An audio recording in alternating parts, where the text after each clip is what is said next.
आप सभी को जय मसीह की। प्रभु यीशु मसीह के नाम से मैं आप सभी का स्वागत करता हूं आज के वचन के लिए। परमेश्वर के प्रिय लोगों, अगर आप ये मानते हैं कि आप यीशु में हैं, अगर आप ये मानते हैं कि आप यीशु के साथ जीवन जी रहे हैं, अगर आप ये मानते हैं कि आप यीशु के साथ चल रहे हैं, तो क्या यीशु के जीवन शैली को आपने अपनाया है? क्या आपने यीशु मसीह की तरह बनने की कोशिश की है? इन दिनों में हम प्रभु यीशु के जीवन से हम सीख रहे हैं, जो कि हमारे विश्वास के जीवन में सबसे पहला काम हमें करना चाहिए। यीशु ने कहा है, तुम लोगों को मत देखो। अगर हम लोगों को देखेंगे हम निराश हो जाएंगे, अगर हम लोगों को देखेंगे हम हताश हो जाएंगे, क्योंकि कोई भी परफेक्ट नहीं है, कोई भी धर्मी नहीं है। इसीलिए हमें अपनी आंखें यीशु की ओर लगाना है, और जब हम यीशु मसीह की ओर अपनी आंखें लगाते हैं, हम सही मार्ग में सही तरह चल पाते हैं। परमेश्वर चाहता है कि आप सही तरीके से उस विश्वास के पड़ाव को पार करें, और उस विश्वास के पड़ाव को पार करने के लिए आपको यीशु मसीह की जरूरत है। इस गीत को आपने सुना है, यीशु मेरे साथ है, यीशु मेरे अंदर है, यीशु को मैं पहने हूँ, मुझ में वो जिंदा है, यही मेरी ताकत है, ये नहीं भूलना है। अगर आप समझते हैं यीशु आपके साथ होने का मतलब क्या है, अगर आप समझते हैं यीशु मसीह आप में होने का मतलब क्या है, अगर आप समझते हैं यीशु मसीह को पहनने का मतलब क्या है, अगर आप समझते हैं यीशु आप में जिंदा होने का मतलब क्या है, आप समझेंगे उस सामर्थ को, उस बल को जिसके बारे में पौलुस ने बात किया, जो मुझे सामर्थ देता है उसमें मैं सब कुछ कर सकता हूं। मेरा मकसद आप तक ये वचन पहुंचाना ये है परमेश्वर के प्रिय लोगों, कि आपका नजर यीशु मसीह पर होना चाहिए, आपका ध्यान यीशु मसीह पर होना चाहिए, आपका जीवन यीशु केंद्रित, मसीह केंद्रित जीवन होना चाहिए। हमारा रोल मॉडल, हमारा आदर्श कोई इंसान नहीं बन सकता है। हम कुछ समय के लिए किसी को रोल मॉडल बना तो लेते हैं, लेकिन क्या आदर्श बनाने के बाद हमारा जीवन बदलता है? नहीं बदलता है, नहीं बदलता है। क्योंकि इंसान को अगर आपने आपका आदर्श बनाया, इंसान को अगर आपने आपका रोल मॉडल बनाया, आपके जीवन में कोई परिवर्तन नहीं आएगा, आप जीवन की ओर नहीं जा पाएंगे। लेकिन अगर आपने यीशु मसीह को अपना आदर्श बनाया, अगर आप एक विश्वासी है, अगर आप ये कहते हैं मैंने उद्धार पाया है, तो आज मैं आपको पूछना चाहता हूं, आपका आदर्श कौन है? आपका रोल मॉडल कौन है?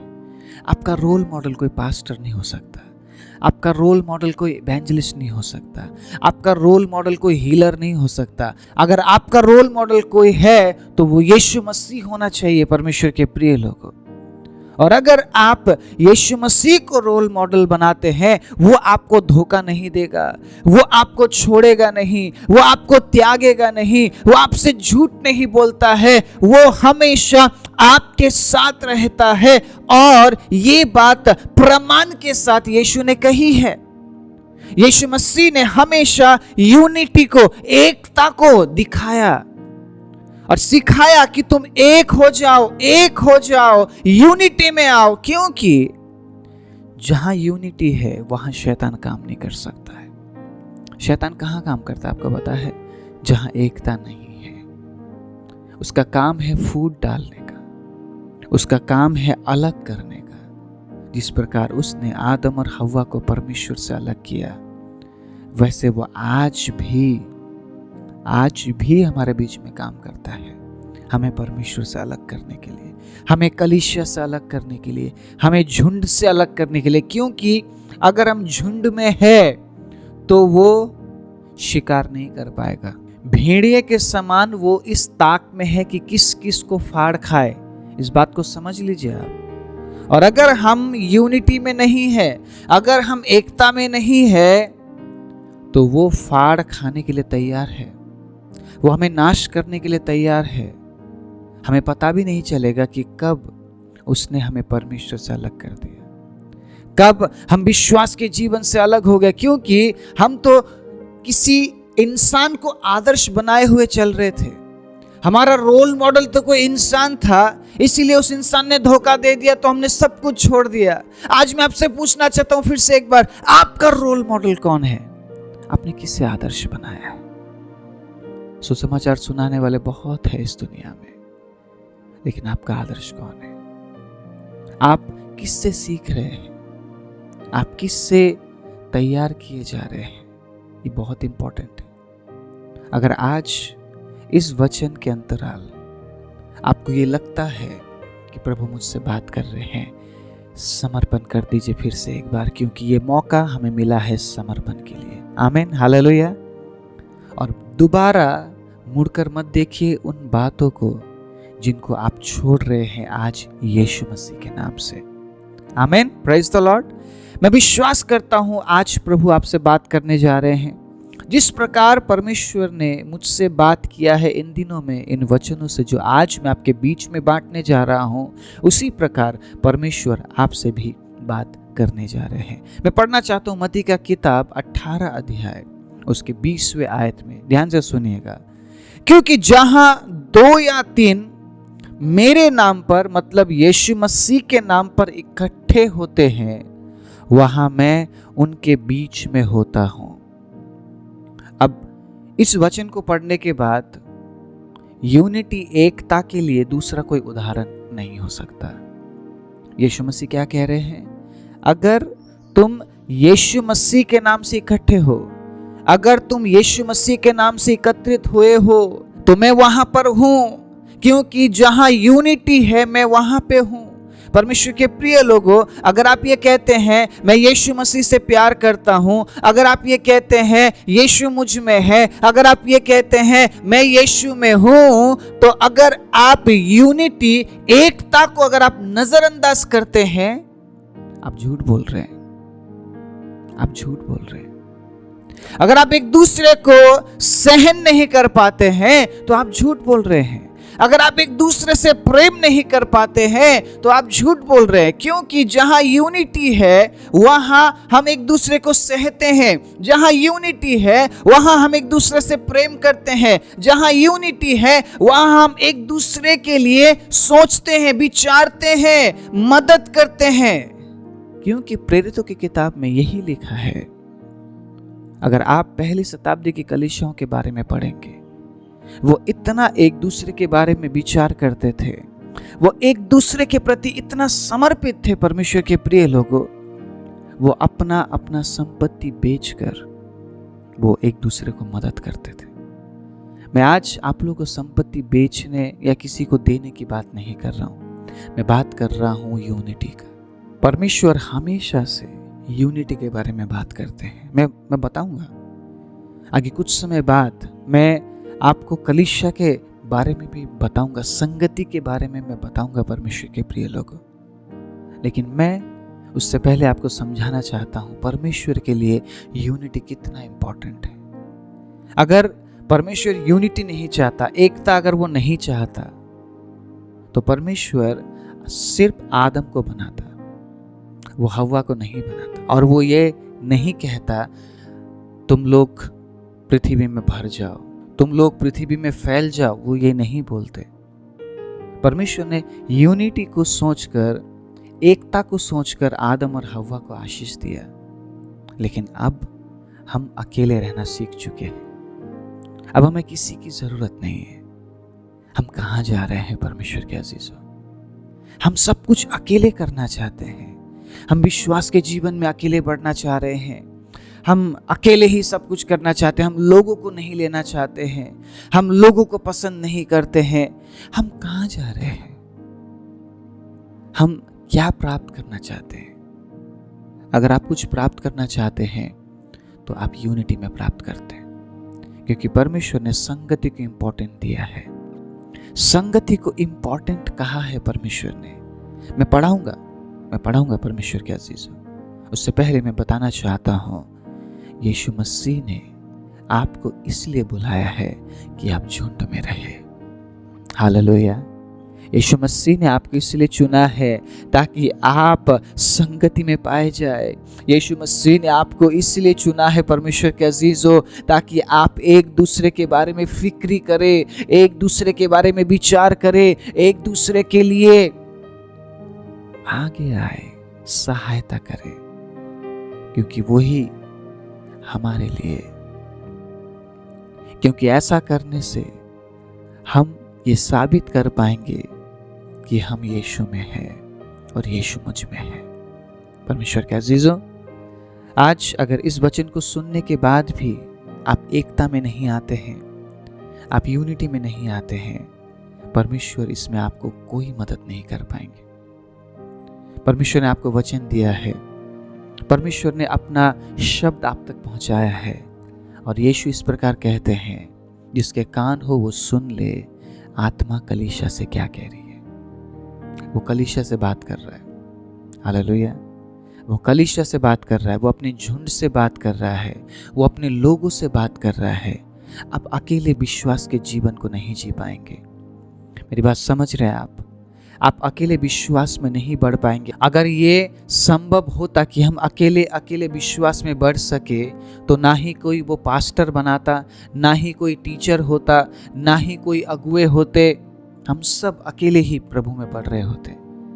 वो जानता है हम कमज़ोर हैं, हमें मदद की ज़रूरत है। इसलिए अगर हम झुंड में नहीं हैं, हम यूनिटी में नहीं हैं, अगर हम एकता में नहीं हैं, परमेश्वर के प्रिय लोगों, हम प्रभु में नहीं बढ़ सकते हैं। और इस बात को जान लीजिए, अगर आप प्रभु में नहीं बढ़ रहे हैं, अगर आप प्रभु में अपने आप को सही तरह से स्थिर नहीं रख पा रहे हैं, आप आगमन के दिन छूट सकते हैं। आगमन के दिन छूट सकते हैं आप। मैं आपसे बात कर रहा हूं परमेश्वर के अजीजों। आप ये सोच रहे होंगे, मैंने तो बहुत साल पहले विश्वास कर लिया, अब मुझे कुछ करने की जरूरत नहीं है। उसके वचन में लिखा है, अंत तक धीरज धर। जो अंत तक धीरज धरेगा वही जीवन का मुकुट पाएगा। आपने 40 साल मेहनत किया, आपने 40 साल सेवा की, लेकिन जैसे ही यीशु मसीह के आने के समय आप कमजोर पड़ गए, आपका 40 साल का मेहनत व्यर्थ हो जाएगा, आपका दुख सहना व्यर्थ हो जाएगा। हमें अंत तक धीरज धरना पड़ेगा, अंत तक हमें उसमें बने रहना पड़ेगा, तो ही हम जीवन की मुकुट को प्राप्त कर पाएंगे। इसलिए हमें झुंड में रहना, हमें यूनिटी में रहना, हमें एकता में रहना इतना ज़रूरी है। एकता में रहना आसान नहीं है। कई बार हम ऐसे लोगों को नहीं पाते हैं जो हमें अच्छे लगते हों, लेकिन फिर भी हमें एकता में रहना पड़ेगा, क्योंकि प्रभु ने कहा है, एक दूसरे से प्रेम करो, एक दूसरे से प्रीति रखो। एक दूसरे से प्रेम करने का मतलब ही यही है, झुंड में रहकर हमें उनसे प्रेम करना है। ये तो कितना आसान बात है ना, मुझे ये अच्छा नहीं लगता, मुझे अच्छा नहीं लगता, मुझे पसंद नहीं है, मैं अकेला रहूंगा। दुश्मन इस ताक में है कि आप कब अकेले रहे और वो हमला करेगा। हव्वा जब अकेली थी, सांप आया, शैतान आया। आप समझ लीजिए इस बात को, अकेले रहना कितना डरावना है। मैं उस डर के बारे में बात नहीं कर रहा हूँ जो डर आपको लगता है कि मैं मर जाऊंगा। मैं उस डर के बारे में बात नहीं करूंगा, क्योंकि मरना सबको है, हमें एक दिन मरना है, और उससे हम डरे या ना डरे से फर्क नहीं पड़ता। मैं उस डर की बात कर रहा हूं जो आत्मिक मृत्यु है, नरक की मृत्यु है। मैं उस डर के बारे में बात कर रहा हूं। परमेश्वर नहीं चाहता है कि आपकी आत्मिक मृत्यु हो, लेकिन शैतान चाहता है कि आपकी आत्मिक मृत्यु हो। इसीलिए वो चाहता है कि आपको अकेले लेकर जाए। इसीलिए इन दिनों में आप इस बात को नोट करेंगे, लोग अकेले रहना पसंद करते हैं, लोग अकेले समय बिताना पसंद करते हैं, क्योंकि वो भरमाए जा रहे हैं। वो भरमाए जा रहे हैं, तू अकेले रहकर सब कुछ कर सकता है, ये बोलकर वो भरमाए जा रहे हैं। वो भरमाए जा रहे हैं शैतान की तरफ से कि तू सही है, पूरी दुनिया गलत है। वो भरमाए जा रहे हैं शैतान की तरफ से कि तू अकेले ही विश्वास में बढ़ सकता है, तुझे किसी की जरूरत नहीं है, किसी पास्टर की तुझे जरूरत नहीं है, किसी के प्रार्थना की तुझे जरूरत नहीं है, किसी के मदद की तुझे जरूरत नहीं है, तुझे वचन पढ़ने की जरूरत नहीं है, तुझे सीखने की जरूरत नहीं है, तूने सब कुछ सीख लिया है। वो भरमा रहा है। और अगर हम भरमाए गए, मैं आपसे साफ साफ कह रहा हूं, आप छूट सकते हैं, आप छूट सकते हैं। इसीलिए अपने हर एक स्टेप को ध्यान से देखिए कि आप यीशु मसीह के साथ हैं। क्योंकि अगर आप यीशु के साथ हैं तो आप यूनिटी में होंगे, आप कलीसिया में पाए जाएंगे, आप एकता में पाए जाएंगे। परमेश्वर के प्रिय लोगों, आप एकता में होंगे, आप एकता को पसंद करेंगे, आप एकता में होंगे परमेश्वर के अजीजों। और अगर आप एकता में है तो शैतान आपको भरमा नहीं पाएगा, वो आपको छू नहीं पाएगा, क्योंकि आप यूनिटी में है। क्योंकि जहां यूनिटी है, जहां एकता है, वहां यीशु मसीह की उपस्थिति है। बोलिए हालेलुया। जहां यूनिटी है वहां यीशु की उपस्थिति है। इस बात को मैं बड़ी शक्ति के साथ कहूंगा, क्योंकि यीशु मसीह का वचन मैं आप तक पहुंचा रहा हूं। अपने आप को झुंड से अलग मत कीजिए, उस संगति में जाइए जो वाकई में यीशु केंद्रित संगति है, यीशु केंद्रित कलीसिया है। और अपने आप को झुंड में रखिए, क्योंकि शैतान इस ताक में है कि कहीं ना कहीं वो आपको झुंड से अलग करे और आपको नाश की ओर लेकर जाए। क्योंकि जब आप अकेले हैं, शैतान तब आपके पास आता है और आपको परखता है। कई बार आप खरे नहीं उतर पाते, क्योंकि हम अकेले विश्वास के जीवन में आगे नहीं बढ़ सकते। मैं पढ़ाना चाहता हूँ यूहन्ना का किताब 14 अध्याय उसके 23वीं आयत में, बड़े ध्यान से सुनिएगा। यीशु ने उसको उत्तर दिया, यदि कोई मुझसे प्रेम रखेगा तो वो मेरे वचन को मानेगा, और मेरा पिता उससे प्रेम रखेगा, और हम उसके पास आएंगे और उसके साथ वास करेंगे। यीशु मसीह ने आपको एक दिन के लिए नहीं चुना, यीशु मसीह ने आपको 1 साल के लिए नहीं चुना, यीशु मसीह ने आपको जिंदगी भर के लिए चुना है। आमीन, हालेलुया। इसलिए मैं कहता हूं, वो जिंदगी के साथ भी है, वो जिंदगी के बाद भी है। क्योंकि इस जिंदगी के बाद हमें हमारी नई जिंदगी, हमें हमारी असल जिंदगी मिलने वाली है, जिस जिंदगी के लिए यीशु ने हमें बुलाया है। और वो क्या कहता पता है? जो मुझसे प्रेम रखता है वो मेरी बातों को मानता है, वो मेरी बातों को मानेगा। और उसकी बात क्या है? क्या है उसकी बात? अब भी थोड़ी देर पहले मैंने आपके बीच में बांटा है। वो चाहता है कि हम एकता में आए। आमीन। वो चाहता है कि हम यूनिटी में रहे, क्योंकि जहां एकता है वहीं पे प्रभु की उपस्थिति है। मैं समझाना चाहता हूं आपको, अगर 10 लोग हैं, उनमें से किसी का मन एक दूसरे के साथ नहीं मिलता, वहां यूनिटी नहीं है और वहां प्रभु की उपस्थिति नहीं है। चाहे आप कितना ही चीख चीख कर गाना गाइए, चीख चीख कर आप वचन दीजिए, कोई फायदा नहीं, क्योंकि वहां पे यीशु मसीह की उपस्थिति नहीं है। यीशु ने अपने वचन में कह दिया है, जहां एकता है वहां मेरी उपस्थिति है, वहां मेरी उपस्थिति है। इसलिए आज मैं आप सभी को उत्साहित करना चाहता हूं, क्या आप उसके बातों को मानकर उससे प्रेम रखेंगे? यूनिटी में आइए, क्योंकि एकता में ही उसकी उपस्थिति है। जहां एकता है वहां प्रभु की उपस्थिति है। और यीशु इस प्रकार कह रहे हैं, जो मुझसे प्रेम रखता है वो मेरी आज्ञा को मानेगा। अगर आप यीशु मसीह से प्रेम रखते हैं, मैंने क्या कहा शुरुआत में, अगर आप ये कहते हैं कि मैं यीशु में हूं या यीशु मुझ में है, ये दर्शाता है कि आप यीशु मसीह से प्यार करते हैं। और अगर आप यीशु से प्यार करते हैं तो आप उसके बात को मानेंगे। अगर यीशु मसीह आपका आदर्श है, आप यूनिटी से कभी नफरत नहीं करेंगे, आप लोगों से कभी नफरत नहीं करेंगे, आप प्रेम करेंगे, आप साझा करेंगे, आप सहेंगे, क्योंकि प्रेम सहता है। आमीन, हालेलुया। आप झुंड को पसंद करेंगे, आप आप अकेलेपन में नहीं रहेंगे, क्योंकि आप अकेलेपन में जांचे जा सकते हैं। आप पर परीक्षा आ सकती है जहां आप गिर सकते हैं, इसीलिए आपको झुंड में रहना जरूरी है। और अगर आप झुंड की चाह रखते हैं तो आप यीशु से प्रेम करते हैं और आप उसकी बात को मान रहे हैं। और जब आप उससे प्रेम रखते हुए उसके बातों को मानते हैं तो पिता आपसे प्रेम रखता है। समझे इस बात को। और जब पिता आपसे प्रेम रखता है तो पिता और पुत्र आपके जीवन में आता है और वो आपके साथ रहता है। मैं यहां पर एक बार फिर से यूनिटी को मैं बताना चाहता हूं। कौन से शब्द को इस्तेमाल किया गया है, आपने ध्यान से पढ़ा? हम मतलब पिता और पुत्र। यूनिटी को दर्शाने के लिए यहाँ पे हम का इस्तेमाल किया गया है। यीशु ने जिस प्रकार कहा मैं पिता में हूँ, पिता मुझ में है, तो यहाँ पे हम क्यों इस्तेमाल किया गया है? क्योंकि वो यूनिटी पसंद करता है। हालेलुया। क्या आप अकेले जीवन जीना चाहते हैं? मैं ये वचन आप तक इसलिए नहीं पहुंचा रहा हूं कि आप इस वचन को सुनिए और आप अकेले मस्त रहिए, नहीं। मैं हर दिन आपके लिए वचन लेकर आ रहा हूं परमेश्वर के अजीजों, ताकि आप कलीसिया में बने रहे। यूट्यूब में सुनने से आपका उद्धार नहीं हो जाएगा। मेरी बात ध्यान से सुनिएगा।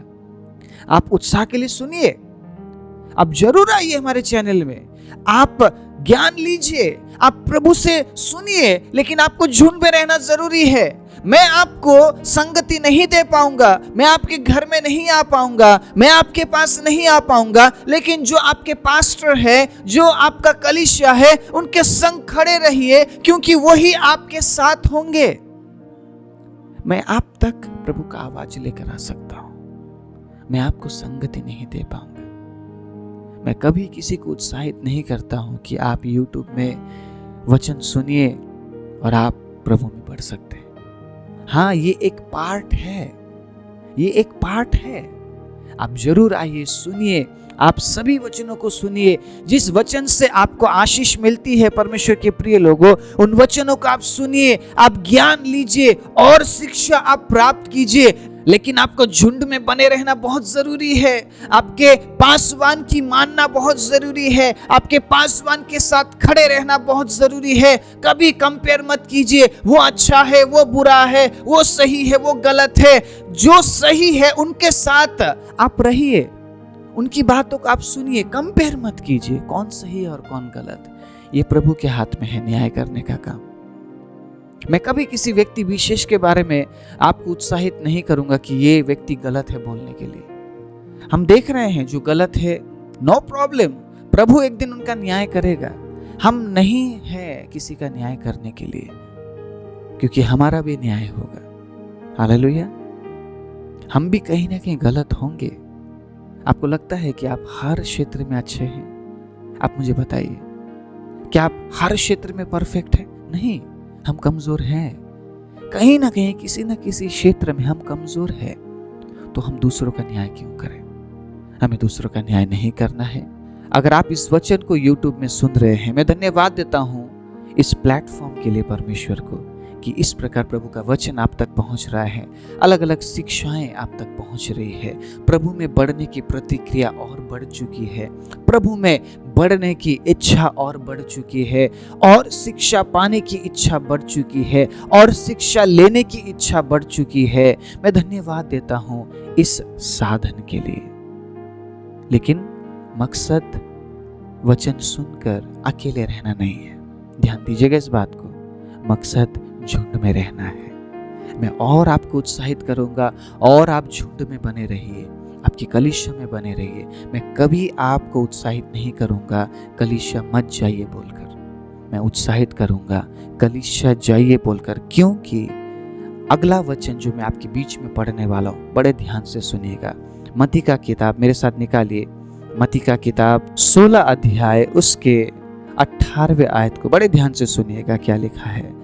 और मैं भी तुझसे कहता हूं कि तू पतरस है, और इस पत्थर पर अपनी कलीसिया मैं बनाऊंगा, और अधोलोक के फाटक उस पर प्रबल ना होंगे। जिस कलीसिया को यीशु मसीह ने बनाया है उस कलीसिया को हम ना तोड़े। जिस संगति को उसने शुरू किया है उस संगति को हम ना तोड़े। जो कार्य यीशु ने शुरू किया है वो कार्य इसीलिए शुरू किया गया है ताकि उस पर अधोलोक का फाटक प्रबल ना हो सके। और ये तब होगा परमेश्वर के प्रिय लोगों, अगर हम झुंड में पाए जाएंगे, अगर हम एकता में पाए जाएंगे। अगर आप प्रेरितों की किताब को बड़े ध्यान से पढ़ेंगे, वहां हम देखते हैं किस प्रकार वो संगति में बने रहते थे और वो संगति करने, रोटी तोड़ने, प्रभु भोज लेने में लवलीन रहे। और कलीसिया बढ़ती गई, कलीसिया बढ़ती गई, सताव आई, लेकिन वो रुके नहीं। वो हमेशा पवित्र आत्मा से परिपूर्ण होते गए और हर दिन नया आत्मा परमेश्वर उस झुंड में जोड़ता गया। परमेश्वर के अजीजों, परमेश्वर बचाने वाला है। हम सिर्फ उसके जरिए इस्तेमाल किए जाने वाले पात्र हैं। मैं बस एक इस्तेमाल किए जाने वाला पात्र हूं जो आप तक प्रभु का वचन पहुंचा रहा हूं। परमेश्वर है जो आपके जीवन में काम कर रहा है। इसलिए मैं चाहता हूं आप यीशु को अपना रोल मॉडल बनाइए। हालेलुया। कोई प्रचारक आपका रोल मॉडल नहीं बन सकता है। वो सिर्फ कुछ समय के लिए इस्तेमाल किया जा रहा है, उसके बाद उसे भी मरना है। अगर किसी को रोल मॉडल बनाना है, यीशु मसीह को बनाइए। आमीन।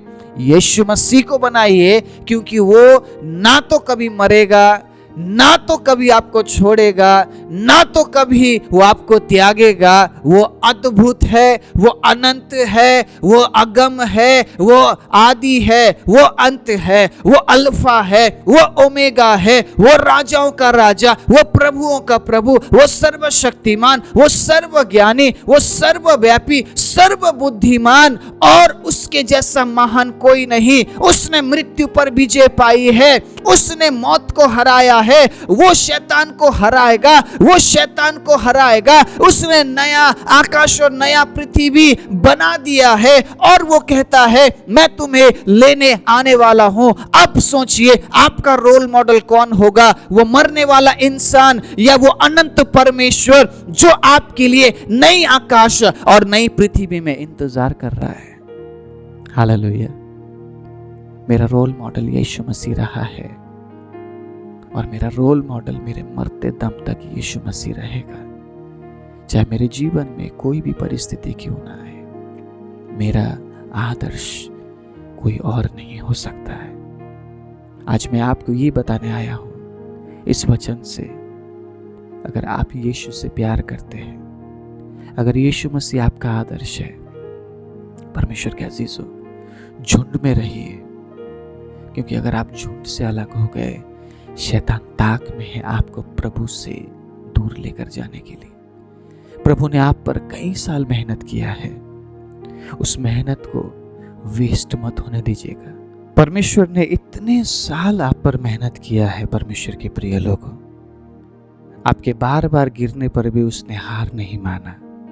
उसने हमेशा आपको नया चांस, नया मौका दिया है। इस मौके को व्यर्थ में जाने मत दीजिएगा। शैतान का हमला आप पर ना होने पाए, शैतान आपको परमेश्वर से अलग ना कर सके, इस बात का ध्यान रखिए। इसीलिए आपको यूनिटी में आना है। अगर यीशु मसीह आपका आदर्श है तो उस यूनिटी में आप रहेंगे, एकता में रहेंगे, क्योंकि यीशु मसीह ने कलीसिया की स्थापना की। यीशु मसीह ने कहा इस पर अधोलोक के फाटक प्रबल नहीं होंगे, क्योंकि वो चाहते हैं हम एकता में रहे ताकि हम परीक्षा में ना पड़े और हम परमेश्वर से अलग ना हो जाए।